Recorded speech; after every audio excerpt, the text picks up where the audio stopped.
माजी खासदार इम्तियाज जलील यांची तिरंगा रॅलीनंतर जालन्याचे खासदार कल्याण काळे यांचा राज्य सरकारला पत्र।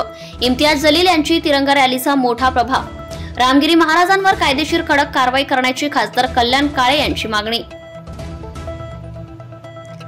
रामगिरी महाराजांना अटक करण्याची मागणीसाठी एमआयएमचे माजी खासदार इम्तियाज जलील यांच्या नेतृत्वाखाली मुस्लिम बांधवांकडून चलो मुंबई अशी तिरंगा रॅली काढण्यात आली होती। दरम्यान या रॅलीमध्ये लाखो मुस्लिम बांधवांचा जनसागर मुंबईला धडकला होता।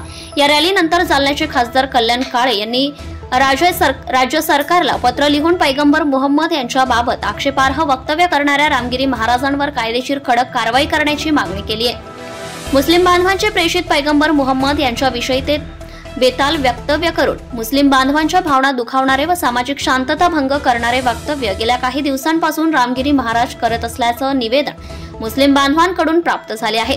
तरी मुस्लिम बांधवांच्या भावना दुखावणारे वक्तव्य करणाऱ्यांवर कायदेशीर कडक कारवाई करण्याचे आदेश आपल्या स्तरावर देण्यात यावे ही विनंती असे मजकूर खासदार कल्याण काळे यांच्या पत्रात नमूद केले आहे। तर इम्तियाज जलील यांची रॅलीचा मोठा प्रभाव पडला असून जालन्याचे खासदार कल्याण काळे, बीडचे खासदार बजरंग सोनवणे यांच्यासह महाविकास आघाडीच्या मोजक्या नेत्यांनी राज्य शासनाला पत्र लिहून रामगिरी महाराजांवर कायदेशीर कारवाई करण्याची मागणी केली आहे।